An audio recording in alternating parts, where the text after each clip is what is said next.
You're sharing wisdom every time you play with your horse. They're sharing it with you, and you're sharing it with them. This takes a special kind of awareness, way beyond just training.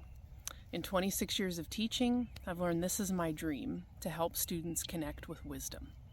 This is available to all of us. Join Brigid Pajunen, your host. She's mentoring here at Solstice Ranch, and she's going to connect with students from around the U.S. and share their journey, their experiences, and their learnings, their deep wisdom from their journey with their horse. I'm Amy Brimhall McCord, founder of Inspirational Horse. Enjoy.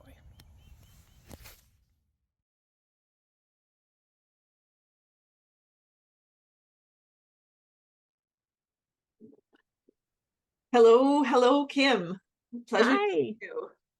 nice to meet you as well. So I've been looking forward to this interview. Um, we usually start by I ask people to just briefly introduce themselves and tell me a little bit about their life with horses. Sure.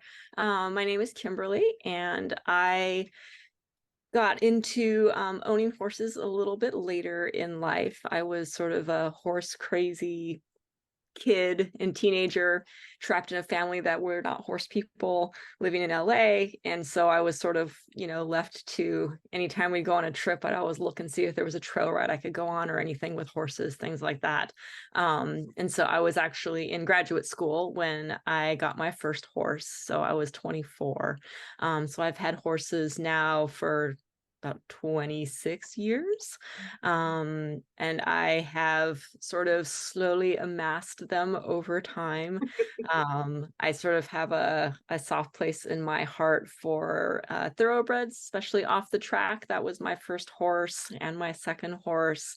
Got both of those through the teaching hospital at the veterinary school I was at. They both came in injured and needed a soft place to land. And so that's kind of been just sort of a personal passion of mine. But that said, I don't only have thoroughbreds. I've ended up with some others along the way. But as far as, what I do with my horses, I've never been into a ton of showing or anything. I've done a little adult amateur dressage at a pretty low level. I like having some goals and things like that with my riding. Do a lot of trail riding. I do volunteer mounted patrol at the beach because a friend told me, you're at the beach all the time. You could basically get paid to just ride your horse at the beach. And so I don't get paid, but I do get a tax write-off because I'm a volunteer for the state. So I do a lot of that. And I love sharing my horses with other people that are kind of like I was, where maybe they love horses but haven't had a chance to interact with them or things like that. And I always have a place in my heart for those people as well, because I feel like I was there once and was always so grateful when someone would invite me to come and hang out or play with their horse or something. So I like to do that too. Mhm. Oh, I love the description of being trapped in a non-horsey family. Yeah. Oh, I can feel what that must have been like. Um, Yep. yeah, out of curiosity, did you as a child ever read Ralph Moody's book, Come On, Seabiscuit? No, I didn't. It well preceded Laura Hildenbrand's, but it was one of my childhood favorite books. And of course, Seabiscuit was a horse who was injured, Yes. kind of Love that movie. yes. And and then as a child, I got to go to Santa Anita Racetrack once from Minnesota. We were in California with Oh, my wow. family. And so that was a big childhood memory for me because I loved that story so much. But can you tell me Definitely. how do you I really enjoy hearing how you're passionate about sharing your horses with other people. Can you tell me about some of the ways that you do that? Sure. So one way would be just when I do my mounted patrol at the beach, which basically is just riding around on the beach on my horse. But they've kind of told us in some ways we're ambassadors just for the state parks and things like that. Most of it honestly is answering questions, but a lot of it is people who will come up and they're like, "Oh my gosh, a horse." A lot of them have kids who are just mesmerized, and they'll be like, "Is it okay to touch him? Is it okay to, come?" And I always try and keep some treats treats in my pockets so that if they want to give him a treat or they can pet him, the horse that I use for that is very patient and very people oriented. He loves the attention of people. And so I love being able to do that. I've also had a couple of adult friends who sort of grew up like me, always wanted horses, never had them, didn't know how to even begin. And we had an older mare that my kids used to ride that was just super reliable, very, very sweet, very, very patient. And so she was a horse that I could let people, I would pony her and they could get on and they could be on a horse, and just experience that and come out and groom and do things like that. So I've done that for a couple of people that, just really sort of had that in their heart to want to do that, but never had the opportunity. And then quite a few of my friends' kids who, were in families where nobody really knew much about horses, but, they had one like me, horse crazy girl or boy that really wanted horses. And so it was fun to have my kids, and when they were younger and even up through high school, bring friends out sometimes who were just like, oh my gosh, horses, they're amazing, they're beautiful, and to be able to introduce them, in a positive way and things like that. So when did you meet Amy? So I met Amy probably about, maybe about 10 years ago. It's been quite a while. So when I first met her, it was through my friend Shelly Candelario, who has been working with Amy and brings her to California for us, which is wonderful. Shelly used to live in the area with me, and she actually was the first horseback riding instructor, official horseback riding instructor for my daughters when they were very young. And we got to be good friends. She had kids that were close in age, and our girls would make flower wreaths together while we would play with horses and all that fun kind of nerdy horse fun. But she started telling me about Amy when she first met her, because Shelly was doing a lot of Pirelli and had met Amy and was like, she's amazing. So I went to one of her first clinics in California that was up in Gilroy, actually, and took my horse Chip, the one that I do the Man I Patrol with. He's the one I've had forever. And it was an amazing experience. I mean, I absolutely loved it. And I would have loved to have been able to immediately become an Amy roadie and have come to all her clinics every time she came. But my kids were pretty young at the time. They were elementary school age. It was really hard for me to get away. And so I wasn't able to go back to Gilroy. So then there was a little gap. She did one in Arroyo Grande, which is where I live. I was able to do, one there. And so, it's been in the last, I would say 3 to 4 years that I've been able to really consistently go, because my kids are older. 2 of them have left the house. The other one is on her way out in a month. And so I've just had the ability to, from a lifestyle standpoint, commit a lot more time to going to these clinics, which has been great. So yeah, kind of have a longer history, but I feel like I've gotten my most intense learning from her in the last few years. Mm-hmm. Can you talk a little bit about the content of that learning? Sure. Yeah. So, it's definitely been an evolution, I would say, of learning, especially when I think back to some of those first clinics that I did with her. I was blown away by what I heard the very first time, just an entirely different way of looking at how we communicate with horses and what type of relationship we have with them and how that translates to how we can interact with them and things like that. And I remember at that first clinic, she was talking about sort of the difference between leadership and dominance, and how that gets confused for a lot of people, and that the majority of horse training has dominance in it, and how different horses will respond to that. And there was a gal there that had this horse that she was really struggling with. And Amy just did this very simple demonstration with that horse where she said, I can physically make the same motion. I can do it once with some dominance behind it, right? With this sort of feeling of like, you're going to go this way because I told you to go this way and I'm going to get you to go there. Or I can do it in a space of we, right? That where it's a communication, it's not a battle. I'm not pushing against them. And it was incredible to see this horse, the first time she, said, I'm going to do this and I'm going to have a lot of dominance behind it. And that horse reared up at her. I mean, that horse was ready for a fight, right? And she said, and now I'm going to do the same thing, but I'm going to come from a different space in my energy, in my emotionality, in kind of how I'm communicating with this horse. And the horse just sort of calmly looked at her and then walked off. And it was, I mean, like I told my husband, I was like, it was almost like horse voodoo, it was amazing. But I said, even though I think at some level I always knew horses were very perceptive, they were very in tune with our emotions and energy and things like that. Seeing that was huge for me. And so that was kind of what started me down the path of really thinking there's definitely something here that makes a lot of sense and explains a lot of kind of the questions that I was having along the way as I'd work with my horse and be like, I really feel like he's picking up on things for me, but what do I do with that? Mm-hmm. And I kind of gave a framework for how to use that. But over time, I feel like there's things that I thought I understood in earlier classes and clinics that now I'm like, oh, now I get it. And so it's been cool because I feel like you could go forever. It doesn't matter how many times you go, you're going to add layers of understanding, deepening of understanding of concepts every single time, which has been, just really cool. And so I've loved that about it. I always find there's something more. I come away inspired every time.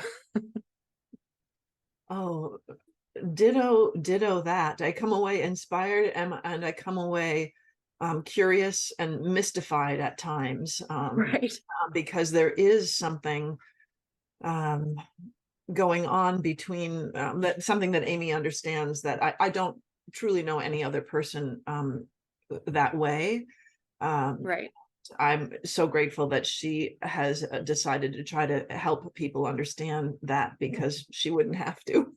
Right. And I believe it's not easy. So it flies in the face of I think actually what I have witnessed sometimes is it's almost like we don't want to believe that you don't want to believe that it can be the way it is. It's an interesting thing to observe with people. Like, I'm not really sure what the barrier is, but I've witnessed that in my own self also, and with other students at times. So that's fascinating. Right. Yeah, definitely. You as a veterinarian, has it changed the way you handle other animals?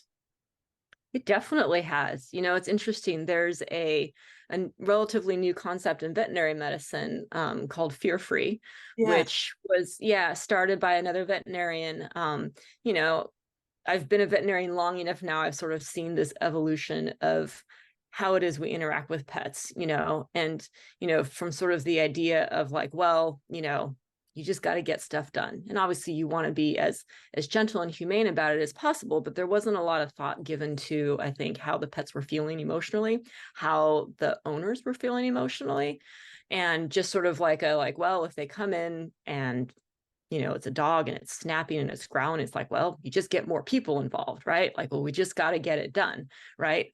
And this concept of fear-free actually works a lot similarly, I think, to some of Amy's concepts, just from the standpoint of there's a lot more intentionality in how we interact with our patients and with their owners, keeping in mind how emotions are playing into things, how they're keying off of us, things like that. So, there's definitely been things, especially with respect to dominance, training dogs, I think is very different than training horses in general.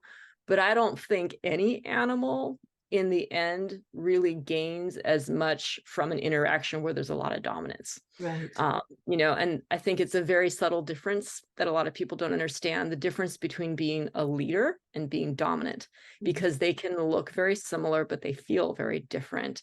And I know, all animals pick up on that. And so just, it's been kind of cool to play with that a little bit in the practice.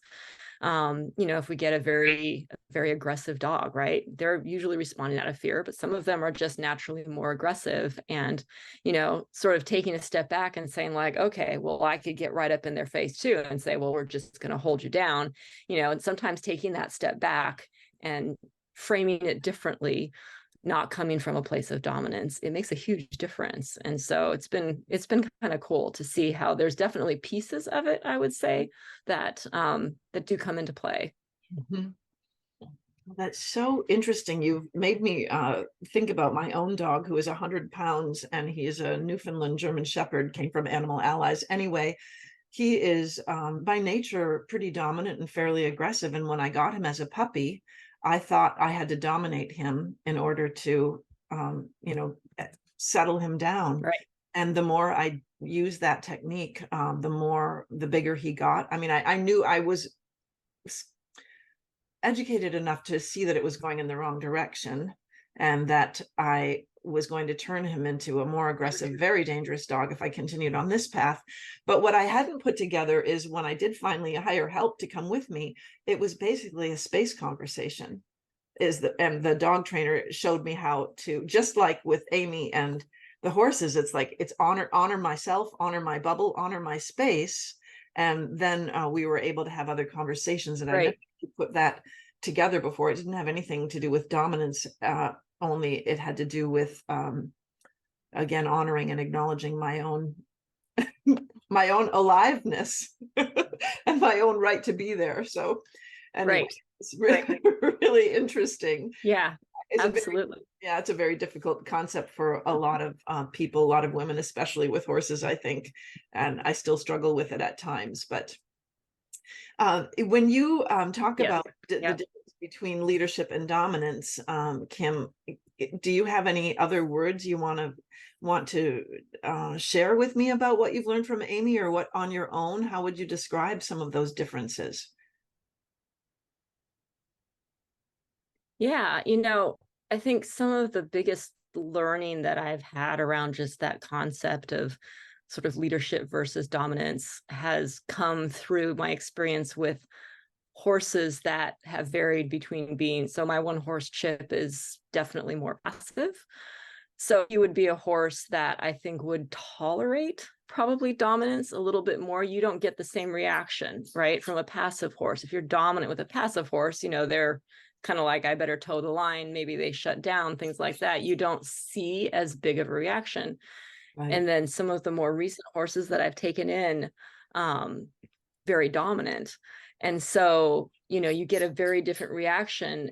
They've been great for ferreting out those places in me where I feel like, okay, I'm not being dominant. And you realize, oh, there it is, because they're going to let you know. And so it's been interesting for me, because my first horse, Chip, I had for so long, and he was the main one I was doing stuff with. I think I got a little lazy, honestly, with not noticing those places where I was becoming dominant, because he tolerated it, right? And so as I started playing with some of these other horses where that was brought to the forefront, it was actually really useful for me to start to see that. But one thing that I found in kind of my journey with that was I almost became afraid to be a leader, because I was trying to scale back. I don't want to be dominant, right? But then I think in some respects, I became very passive. And so I did sort of go through, just in my journey, this period of time where I think I became very passive. And then things sort of started to unravel in my relationship with my newer horse that was more dominant.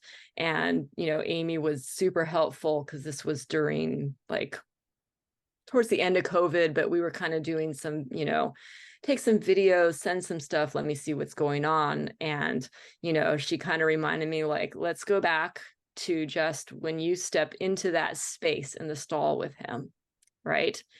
Can you have a space conversation? Can you do these things? Because I think I was making myself feel small, right? Like, I don't want to be dominant. I don't want to pick a fight. I'm trying to show you that I'm not dominant, but I lost leadership. And so it's interesting how there is that balance, and it's really hard to find it. And so, that horse Adagio, he's been huge for me in really refining that, because I think I never had to work that hard at it before, if I'm being totally honest. And so it's been very cool to have that. Mm-hmm. Oh, that is very, very interesting and thought-provoking. That part of the journey never seems to really end. Right. It's like, that never, and it does. Well, I know it doesn't. I mean, the horses are, because of their nature, every day is a new day with a new individual, and they have to sort out what's going on today. So I don't certainly with my Right. don't arrive at a place and then there we are and it's fixed in stone. That's never that's never the way it is. But Right. yeah, Right. really, and then of course, if you want to progress in your conversation, then even if you don't want to, it doesn't stay the same. But if you do, then it does require constant introspection, really. Right. Right. Exactly. And it's really, that whole idea of, leadership, dealing with the dominant also helped me really with friendly. So, and it's funny because I think I had said before how like I heard concepts and I thought I got it. And then I'd go to another clinic and be like, oh, I guess I didn't really get that. And then I'd go to another one and be like, oh, there's more to that. And so this concept of friendly, my friend Shelley had actually, I remember her talking about it early on when she first started working with Amy, and she was like, oh my gosh, like I didn't realize. I thought I understood friendly and I didn't really understand friendly. So I started going to clinics and I was like, oh yeah, I see what you mean. I thought I understood friendly. I didn't really understand. But every time I go, I'm like, oh, yeah, I thought I understood friendly. Now I really am getting more pieces to that and more layers to it. And, playing with a horse that's dominant, that friendly starts to take a very big role lots of times because, how do I sort of convey to him something that he's seen as like, oh, he's seen dominance. And I'm like, there's no dominance here. How do I convey that? Friendly. Oh my gosh, friendly is the answer. And that was like a huge breakthrough for me. Because again, playing with Chip, it's like, yeah, I thought we did friendly. He wasn't super reactive. I could flick the stick all over the place and he was fine. He loves to run over to me just because that's kind of his nature too. But now I've got this big dominant horse, and yeah, friendly was huge for us, for my learning, my understanding. I feel like it was a really big piece of what kind of helped me get over that hump of like, how do I get in a better place where I feel like we're communicating well and we're not just constantly misunderstanding each other. And I feel like friendly was that key for both of us, where you could see it with him too. It was like, oh, and now I feel like I play with him, and if he starts to like, oh, maybe there's some dominance in what you're doing, I'm like, oh no, this did you not notice? There's some friendly here. And you just see the expression on his face. It's almost like relief, like, oh, okay, yeah. There's friendly in that too, and it just all the dominance just melts away. And so that's been really cool to watch. Oh my gosh, this is just lighting up all sorts of questions for me.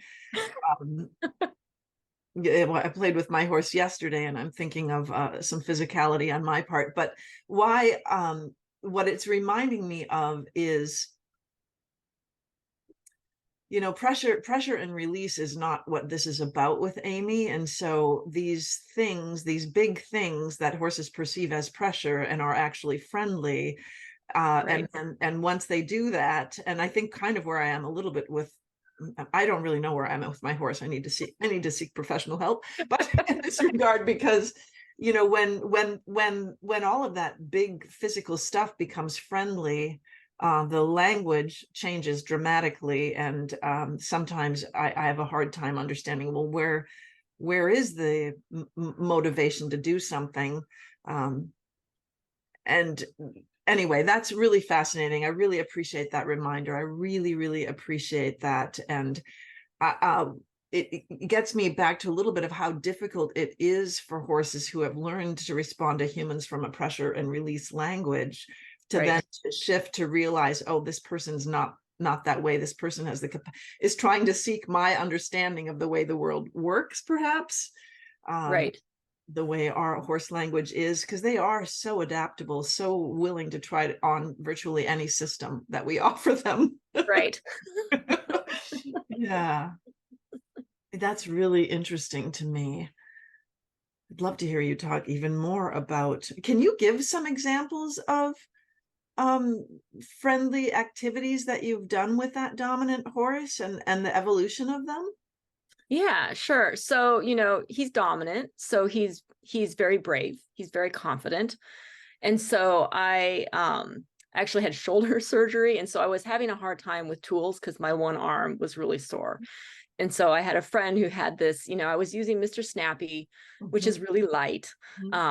But I was struggling with just the length on the end. So I was trying to hold it as just a stick, but then it wasn't long enough. So long story just to say, I had a friend who was like, have you tried like this really light flag? And I'm like, I've never really used a flag before. So I thought, well, I have this newer horse. And so let's see how this goes. And being dominant, he was not really flighty about the flag. We did a lot of just, small friendly first, get him used to the tool, all of that.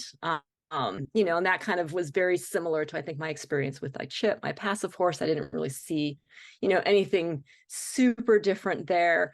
But where I really started to see stuff was, I can make that flag very loud if I move it quickly, right? And I think having come from a racing background for him, his initial response, I noticed when I got him to anything getting bigger or in his mind dominant, was he would just stop, plant his feet.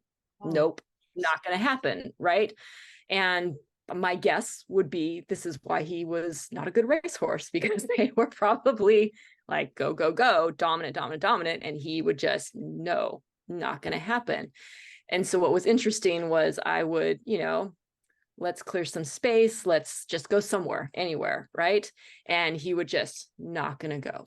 Nope, it's not going to happen. And I started playing with like, well, instead of me bringing up my phases, what if I play with friendly here instead, which is completely different from what he's seen before. And the first time I did that, I was like, and here's some friendly. And the way he turned around and just looked at me like, what? And you could just see him he just sort of stood there staring at his hind end with my flag. Like he wasn't upset. And you could just see him sort of start to melt, like that sort of stance of like a bulldog, like I'm not going anywhere. He kind of started to melt. And then he turned towards me a little bit. And so I bet it's like, yeah, like that's all that's available if you want to come in. And he came in, and it was funny because he just sort of stood there for like 5 minutes, he closed his eyes. Like it was such, for him, I felt like a big breakthrough, like, wow, things can really be different. And so that was really cool to see, and then when we went out to play the next time, his response was completely different. I haven't honestly seen that from him again, where he just plants his feet and says, you can't make me. Because it was like, I'm not trying to make you. Right. No one's fighting with you. Right. Right. And so I think he lost that, there's nothing to push against. Plus this whole, like, I think almost felt like revelation in his mind that like, oh, that was friendly. There was friendly in that. That wasn't dominant. And he went from, now everybody's like, I can't believe he didn't make it as a racehorse because he's so light and he's so quick and he's very athletic and stuff. And I'm like, yeah, but we got this from pulling out that dominance and really from bringing in friendly. I feel like friendly was the big key for him, because I felt like I could have stood there for days and months on end, bringing my phases up and thinking, I'm not being dominant, but he wasn't seeing it. Right. And that I felt like was the piece that really was a breakthrough for him to kind of see like, oh yeah, that wasn't dominant. Right. That's so beautiful. And it also, when you say, he turned and looked at you, and your feeling that you offered was, yes, this is always available. To me, there's such a we in that, and in the we, there is nothing to brace against. Right. What is there to brace against when it's we? And suddenly I feel like, wow, that horse must have had a sense of a homecoming, like, oh, I'm home to horse. What is it? Like the way it is with horses. Like, that's really lovely. That's really lovely. Oh, yeah. And it's to follow up on something you had actually kind of mentioned before about sort of the evolving relationship that you have with a horse, and them having to kind of figure out, who are you as a human in my life, and what does our relationship look like? There was something that Amy said. I'm always like writing little tidbits in my phone every time she says something, and I'm like, oh, I've got to remember that. And there was at one of the recent clinics, she had mentioned something about the fact that as you're redefining your relationship with your horse, they're also redefining their relationship with you as a person. So if it's a horse that's only come from a situation where it's, like you said, pressure and release, dominance, you're going to go because I told you to go. Right. Now they've come across somebody that's communicating with them differently, even though in a lot of respects, yes, this is a much better way for them too. They've got to enjoy this type of communication better. I think it does bring up a lot of questions for them, which is really interesting. Yes. And that was huge for me, especially, you know, with Adagio, we had that breakthrough moment. And then I went from having this horse that was very confident, nothing seemed to bother him, didn't really want to go very fast, was very slow, almost sluggish, to this just like explosion of energy, which was amazing and beautiful to watch. But now I'm like, what do I do with this now? Right. You know, and a lot of that, you know, Amy kind of helped me to understand, well, he now is exploring, he's questioning, you know, not necessarily in a dominant way, but just in a like, okay, so that's not who we are, right? You're not just going to be dominant. We're not going to fight with each other. So who are we together then? You know, and it's kind of this cool dance that you have then of I'm figuring that out. He's figuring that out. We're, you know, sort of learning this communication. But I think something that was good for me to understand from Amy and actually from some other students in the class who had been through similar things was that there can be an almost unraveling feeling to your relationship with the horse as you go through this. And it doesn't mean you're headed in the wrong direction, you know, because it can feel like that. And it did feel like that to me at one point where I was kind of like, what have I done? You know, I've taken this horse that when he came to me, he was just like trailing 3 feet behind me when we'd walk and was so dead calm. And now he's like puffed up and he's, you know, exuberant. And I've got all this beautiful energy, but have I created something I can't handle? And like, what am I doing wrong? And she's like, you're not doing anything wrong. This is the process. This is how things evolve. And so that was really a big light bulb moment for me too, just with the learning and things like that. Because I do tend to doubt myself. And then I'll think, oh, I got to get someone else involved, you know, and that's when it does start to go south. So it's like, no, trust the process. This is normal. This is expected. Right. Oh, that is really lovely. How old is Adagio? He's 5. 5, so young. That's a lot of horse. It's a lot of horse. Yeah. So he was 3 when I got him. Yeah. And he came from the track. And yeah, like I said, he was fired for being too slow. Basically, they said he could not meet the qualifying time, which is, like I said, hilarious if you saw him now. It's like, there's no way that this horse is slow. But seeing his personality and how he was responding to dominance, I don't question at all that he was not meeting that qualifying time, because I think the more they were like, you better go, he's like, not gonna happen. Right. Which is such a shame because I think that, I mean, those dominant horses can be so incredibly competitive, naturally competitive, you know, if you set it up on their terms, because they love to win. Exactly. Like had that been set up differently for him, I think he would have been winning, but then I wouldn't have gotten him. So exactly right. No, I'm not suggesting that they should have done that for him, because he's in the right place. So I always qualify this because like, well, so I just like maybe 7 weeks ago, another thoroughbred mare that was like a rescue type of situation. So it was a neglected horse that was emaciated and was going to be shipped off to a kill pen. And I thought, all my kids are leaving me. I need another project. So, and I wanted a pasture mate for my very, very first horse, Bo. He is now 35. Oh my goodness. He is not rideable anymore. Hasn't been for a while. He had some chronic bowed injuries, tendons in his legs, which is where he got his name, Bo.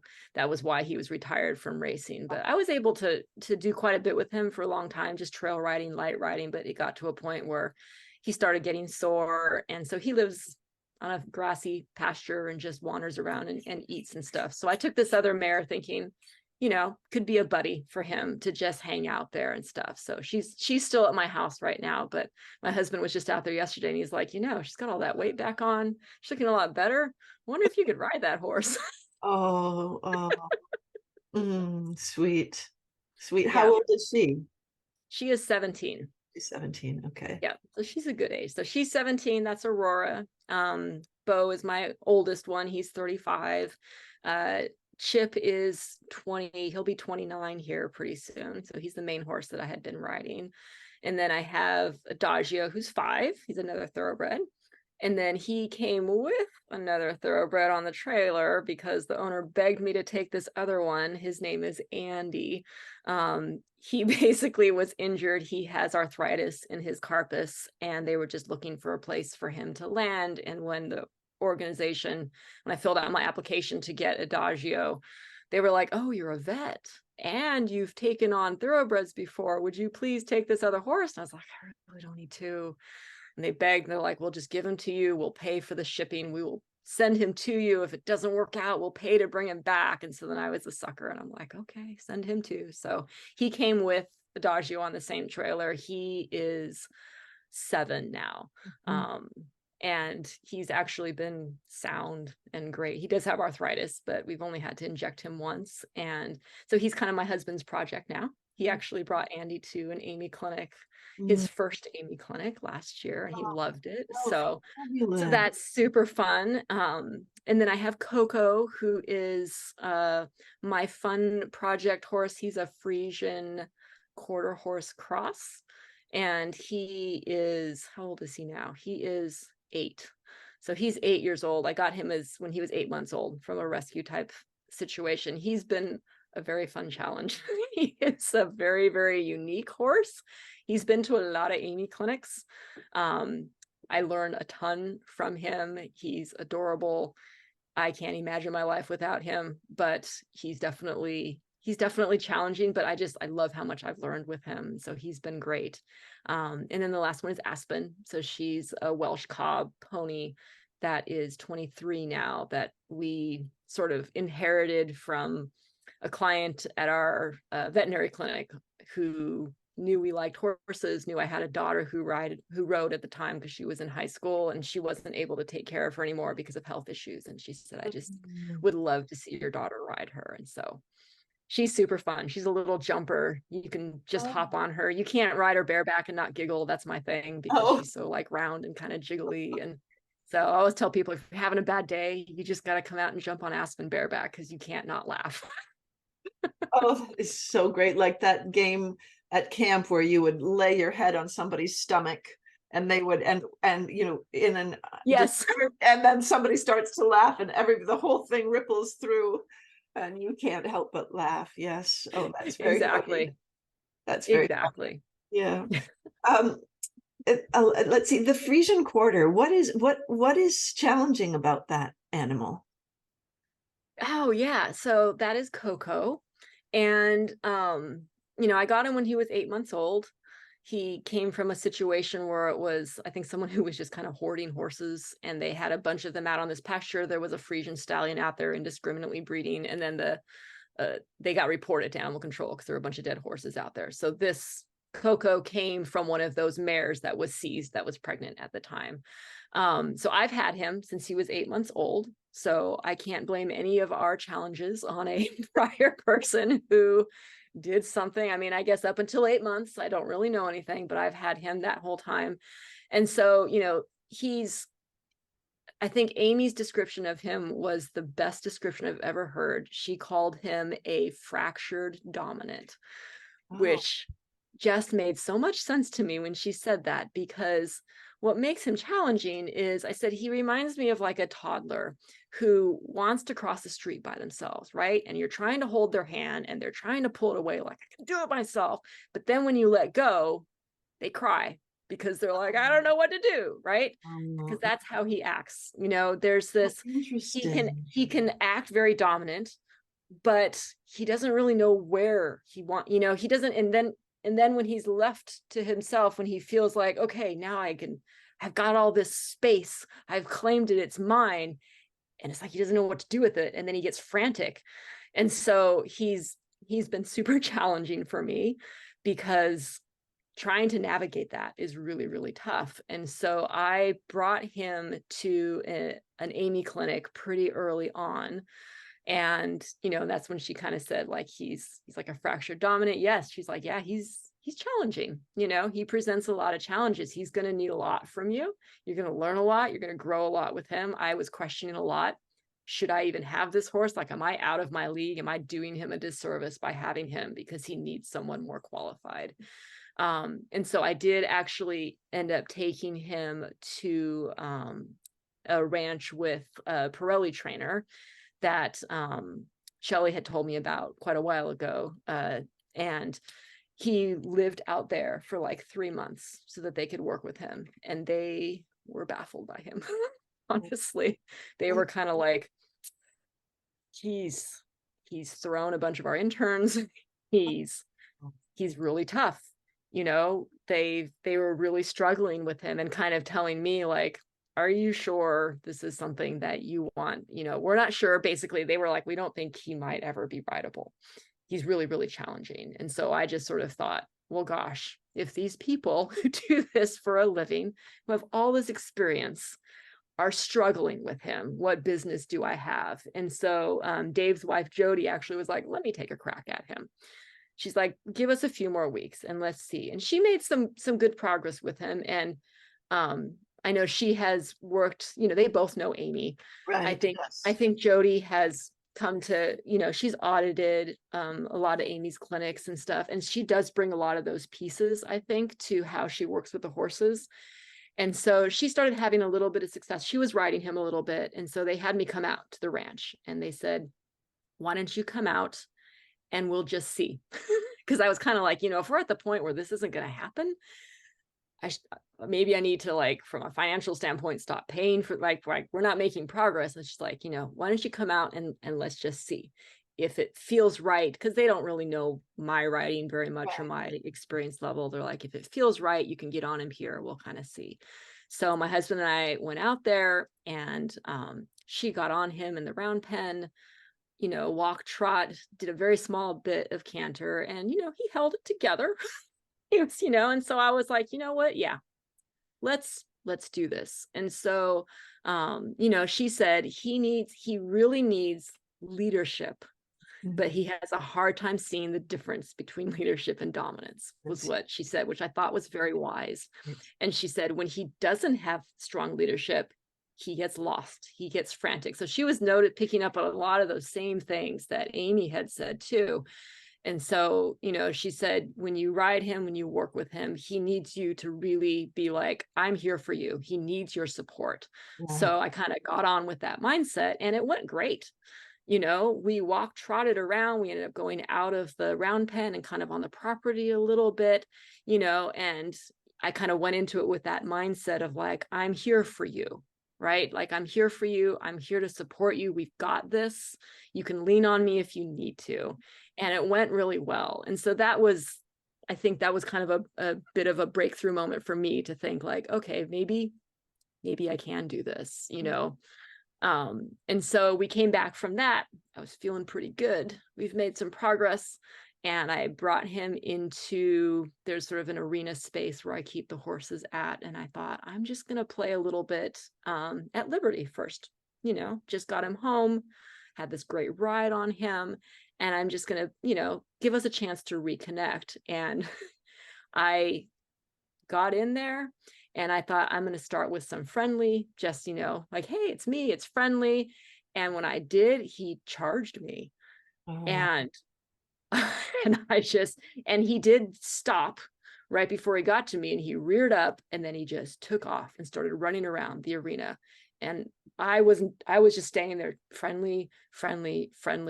It was like 10 minutes of him just tearing around. He was vocalizing, which he never used to do. And I thought, oh my goodness, what has happened? I did not understand what that was. And so then I texted Amy. I'm like, I need to bring Coco back to another clinic.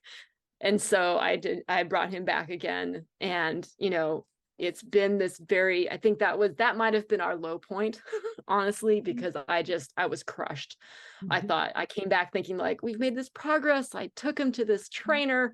Things are going well. We've got a sort of a point to start off from where we're going to have some success. And then that happened. And, you know, it was hurtful too. Like, emotionally, I felt like, oh my gosh, he hates me. right? You know, like, why would he do that? Why would he just charge at me and stuff? And so I think part of my challenge with him has been sort of finding a relationship with him where we understand each other. Mhm. And so, you know, that was probably 3 years ago when that happened. And we have made so much progress. Like, it's amazing. He's an entirely different horse now. And, you know, it's been huge. Friendly again has been huge for him. He, I thought he understood friendly. I thought I understood friendly. And I came to realize he's, he is doing a learned behavior, right? What I, you know, I'm thinking, oh, friendly. He's recognizing friendly. No, he's like, oh, that means I stop and stand still, Right. right? Which isn't the same. Right. And for him, it really, really mattered. I think it Right. matters for all horses, but for him, that was huge because without that basis of a true friendly, Right. that was why we were struggling. You Right. know, and Amy said she thought, you know, yeah, there's a level of dominance in Pirelli that's there just naturally in how they do things. And she's like, because of who he is, he was picking up on that. So Right. even though it didn't look like, oh, like they're not beating him, right? Like they're very kind, they're doing a great job. She's like, but he was very attuned, I think, to that dominance. And so when he came back and he saw you, he was like, this is what I've learned is dominance. And he came at you with it and you were like, whoa, you Mhm. know, and then he didn't know what to do with himself. So he just ran around. And so we kind of had to start over and redefine our whole relationship. And I finally, after like 2 clinics, finally was like, I have to work on friendly. Mhm. We are going to get nothing done until I get a really good friendly with him. And Amy had even said that in our Liberty at a clinic. She's like, he doesn't see friendly yet. You have to get he needs such a strong friendly.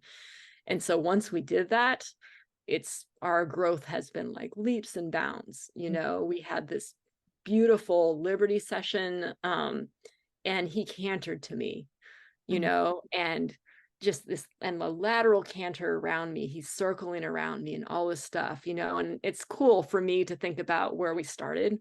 And Mhm. kind of our journey has been very, very up and down, and we definitely had some lows. But now I feel like I have one of my strongest connections almost with him. Almost, I feel like because of what we both went through, you know, and so that's been really cool. So yes, super, super challenging, but I feel like I've learned a ton. There's things I've learned from him that I've been able to bring to the other horses. And there's things, especially with Adagio, because he was, you know, really dominant, and learning some things with him, sort of these aha moments that I'm like, I can bring that to Coco, and that's going to be huge for him. And so it's cool how the horses help me learn and help me to bring things to the other ones as well. Oh man, that is all so rich. And I thank you for telling me that whole story. And I understand why in those moments where it's emotional and you think, oh, the horse hates me. And yet when you started to tell me what had happened, I thought, oh, that's great. That's cool because um because when they do something that I haven't seen before or express themselves in a way that I've never seen, I now realize like, oh, this is awesome.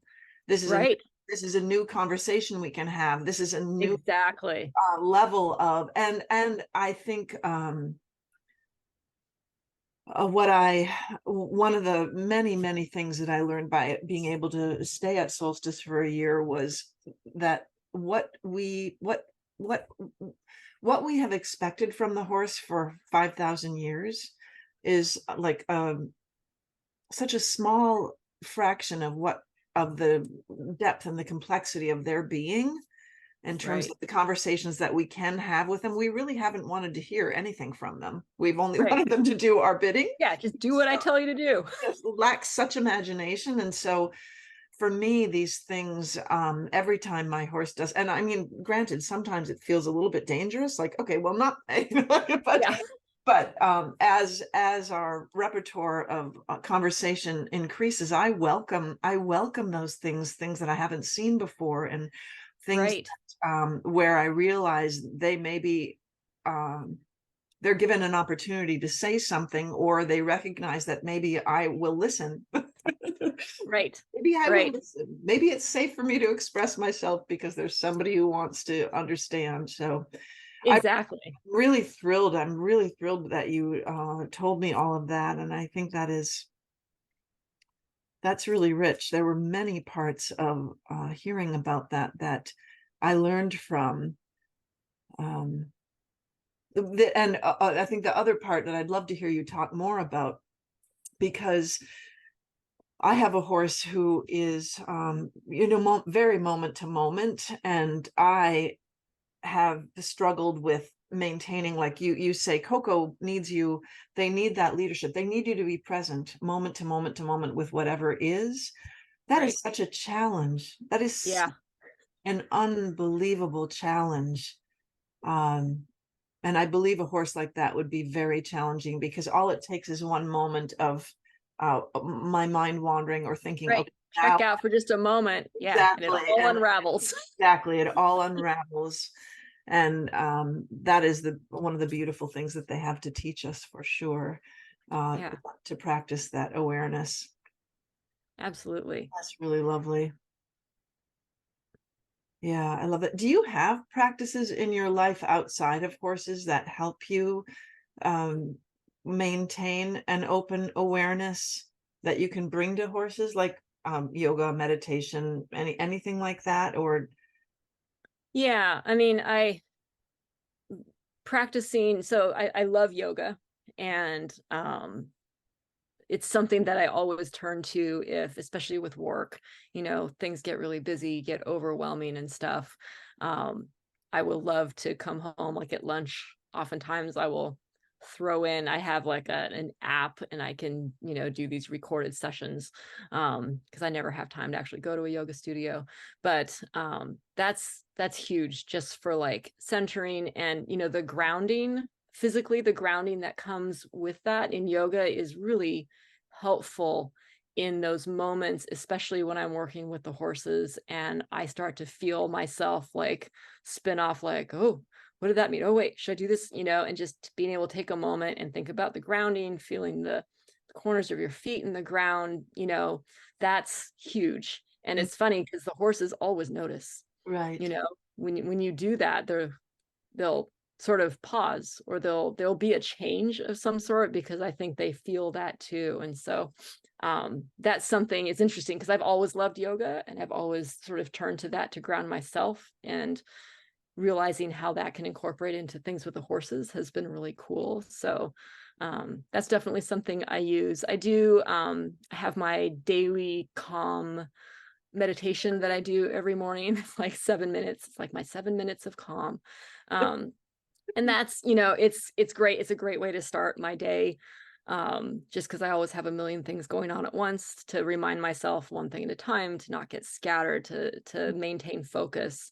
Mhm. And I've definitely found times when I'm out working with the horses where something that the person was talking about during that recording, during that meditation, will all of a sudden be like, oh, I need to bring a piece of that into what I'm doing right now, because that's super helpful. Yeah. Mhm. Mm, mm. Yeah, that is great. Do you have specific goals with any of your horses right now? So my lofty goal with Adagio, is to be able to do, the adult amateur dressage. Mhm. And I mean, very amateur. We're talking like training level tests. I just, I like having that goal of, you know, sort of my personality. I'm very goal oriented. So, we're going to learn these patterns and stuff. And it's been cool to incorporate Amy and sort of her concepts into writing, Mhm. into learning those things, so that it doesn't become a task oriented dominant, like you're gonna go this way and you're gonna bend this way. And, it's sort of making it into a game. Um, that's my lofty goal. I would love to do that. I also recently sort of dabbled a little in doing these trail trials, which I had never done before. Someone had invited me to go because their daughter wanted to go and they needed someone to trail her. And I was like, sure, I'll bring Chip because he'll do anything. We've never done that before. And It was so much fun. Like, it's just like a giant trail ride with like fun obstacles along the way. It was Oh, great. that sounds so But great. yeah, I was like, that seems super fun. And so I took Adagio to one of those, like a schooling one, about a year ago. And we went, and my thought was, we're just gonna go, and I'm gonna walk him on the ground, and we're gonna check stuff out. Cause I was riding him a little, but not a ton. I'm like, and we're just gonna kind of see. And he got very thoroughbredy and big, and everyone was like, oh, he's so big and pretty. And I'm like, yeah, we're just gonna walk around. But then, he kind of settled in. And I thought, you know what? I feel like we're in a good place. And I got on and I actually ended up riding him through like half those obstacles, which was great. I mean, things he'd never seen before, but that's one of the perks of a dominant. They're Right, very brave, right. and he was willing to try stuff, and we did a little trail ride afterwards and stuff. So I'm like, this could be, so that's another goal I have with him. I think I could see myself kind of getting into that and enjoying that, because it kind of combines trail riding, which I like, with having some little goals of things that you can do, gets you out and about. So that's a lot of fun. With Coco, my challenging one, I have ridden him.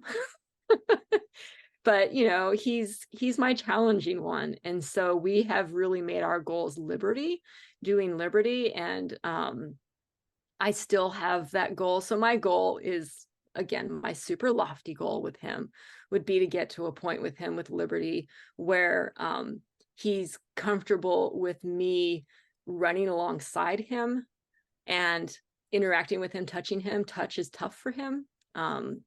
Like Amy said, your hands have like the most energy in them, right? So he's funny, like he'll come over, but he doesn't, if I start putting my hands all over him, he gets a little like, oh, I don't know what to do with that. And I just have this vision of us just like running together, and me being able to have my hand out there on his neck and touching him, and he's just relaxed and we're going. So it's kind of a silly goal, but that's my Oh, big no, lofty goal with him. I am so thrilled to hear about that goal. That would be a goal that in my mind does exactly what Amy embodies, is puts the horse first. Yes. Yep. Yep. Because I'm like, I don't know if riding is ever in Right, my future with him, right, but it doesn't have to be. And we're so connected now, and we have so much fun with stuff. And his quirkiness now, like it feels right, more to me like quirkiness. Before it right, was kind of terrifying. Now right, it's like, it's just quirkiness, and he's grown so much. So yeah, he's quirky, but right. I don't know. I love him. How long have you now? How many years have you had him now? He's 8. Yes. So yeah, so it's been a bit of a journey with him. Okay. Yes. So yes. So, and you Yeah. said 8 months when you had him. Yeah, he was 8 months old when I got him. Yes. Yeah. Yeah. Yeah. So that is a bit of a journey. I'm always amazed. I don't think people, um, well, you tell me if you experience this, but I think it actually takes a really, really, really long time to build trust. Yes. Yes, I 100% believe that. This rescue horse that we have, it's getting there. We are building trust. Like, I'm seeing pieces of that now, but it's been almost 2 months, and yeah, it was very, very tough in the beginning for her. She was super shut down. I don't really know what her whole story was. I just know that she was obviously not taken care of. Right. Um, but even just with a halter, I'd pick up a halter and start to walk towards her, and you would just see her kind of turn away. Mhm. And, just sort of watching the process of her learning to trust and what that takes. Mhm. I think about my horse Chip. He was 2 when I got him, and he's a long time. Have like absolute utmost trust in him. I feel like he has that with me. He's still a thoroughbred. Like, it doesn't mean, like, to me, trust doesn't mean that, oh, I think he's never gonna buck, he's never gonna spook, Right. he's right. I mean, he's a thoroughbred, right? I mean, stuff happens sometimes, but I trust him implicitly. I Right. know him, he knows me. I'm not afraid to take him places, right? Like, I don't have that at all. And so it's been interesting for me as I've been like working with Adagio and Coco and some of these newer horses. There's that piece of trust that comes from us as well. I was saying, yeah, that the trust is kind of a two-way street. So we're Right. looking for our horses to trust us, but as a human, for us to trust our horse. Right, So exactly. that's also, I found a really big piece, because I have that with Chip. Right. I trust him implicitly. And as I now trust Coco, right? On the ground, I didn't for a long time because it felt very unpredictable.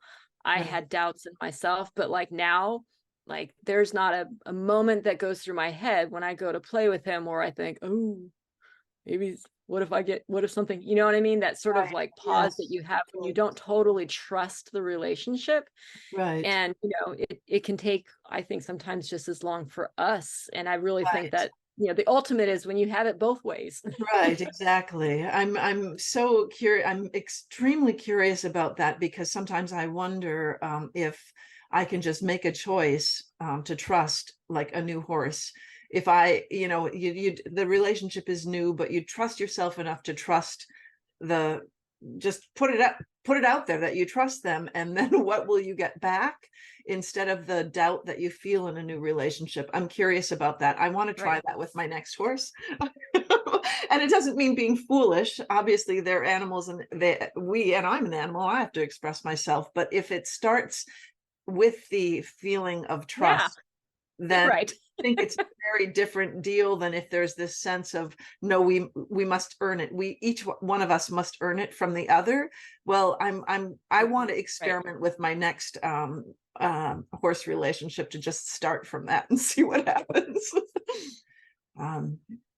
And I've heard other people say that they trust life, and I've not ever been, I'm a person who's naturally suspicious of most things. Because that's my nature, naturally suspicious. But I'm thinking that, maybe if I'm naturally suspicious, the world is going to be a suspicious place. But if I'm naturally trusting, then this is what I think there's truth to that. It sounds like you are not someone who's necessarily goal oriented towards competition, but rather internally motivated by goals, which I resonate with. Also, it's not the external stuff so much, it's the inside stuff. Do you think about the art of horsemanship and what that means in terms of art versus sport, or just art in general, what that might mean? Yeah. I mean, I definitely think that there is an art to how you work with your horses and the type of relationship you have. There's an element of creativity to it that I feel is very artistic. Another one of my little Amy things that she said at one of the clinics was just about being comfortable with being creative in your play with them at times, that you don't have to have an agenda. Like, today we're going to work on lateral movements, right? Being open to just the creativity of what your horse offers in that moment, and what, tuning into maybe what feels like something fun to explore, based on just the interactions you're having with your horse, and having that being sort of a free-flowing creative conversation. That's something that was hard for me at first, because I'm a very sciencey person, right? Tell me to do A, B, C, and D, and I will do that every time, right? And so let's just play, and that's something that I think Coco has been really helpful for me with, because we're doing, so much liberty and so much, groundwork and things like that, where I don't have him online. And so, that moment where I got that canter to me, that was sort of a moment of like, let's see what kind of games does it feel like we could play right now? And it does, I feel like, become an artistic sort of almost a dance, which is really cool. And when you're in that moment and you can have that with your horse, I don't know, for me, that feels like that's like the goal. That's like the ultimate in communication. It's like you get to that point where it's just a dance, and you're playing, and there's no agenda. It's just, it's fun. Oh, I love that. I was playing a little bit of Find the Herd with my mare, and our Liberty is fairly weak. She is very, very independent, and I love that about her. But it makes our Liberty not look so much like Liberty. Anyway, we were playing Find the Herd, and I was walking away from her, and I glanced back, and she was kind of cantering towards me and threw a little buck in along the way. And I was just, I mean, I just turned back and grinned and kept going. I'm like, oh man, I love Yes. this so Right? much. Oh my gosh. That's the good this stuff. so much. I just saw her like, what the heck? And the expression. And I think one of the things that I feel most grateful for with Amy's teaching is when I read about, and I love dressage, and I read about the old masters, and I read about the whole purpose and the idea that, you know, we are building on the nature of the horse, is that, you know, that, and most of the instruction that I've gotten from books or from people, I don't feel like they've actually understood the nature of the horse like Amy understands the nature of the horse. So now I feel half a chance of actually doing dressage because I'm beginning to understand the nature of the horse and to work with that, and to bring that out. That isn't the way I witness it being done most of the time around me, but that's okay. I don't rule the world, but I know I'm on the path that's right for me, because I feel like I'm beginning to see the nature of the horse and be able to work with it. And it's incredible. It is. It's amazing, like what they'll just offer. Exactly. You know, and like you said, you see that in contrast to some people who they are just like, they've got all these like tools and things and stuff that they're doing to try and get their horse to look like they just naturally do. Exactly. You know, so if you can access that, that's the gold right there. It's incredible. It is very incredible. Yeah. Kim, I have enjoyed this so much. Yes, I've loved talking with you. Yes, I've really enjoyed this. Amy has such an incredible group of people in California. It makes me a little bit jealous that I'm up here in the upper Midwest. Like, what am I doing up here? What's going on? But I do hope to meet some of you in person at some point. I don't know how or when. And I know Dave and Jody and have had the pleasure of being at their place once many years ago. So yeah, beautiful there. Yeah, it is beautiful there. These common people with common ideas about horses. It's been a huge part of my life, and I hope it gets to be a huge part of my life in the future. So thank you so much for your time. And are there other things, as you prepared for this, are there other things that you wanted people to know about you or your horses or your study with Amy before we close out?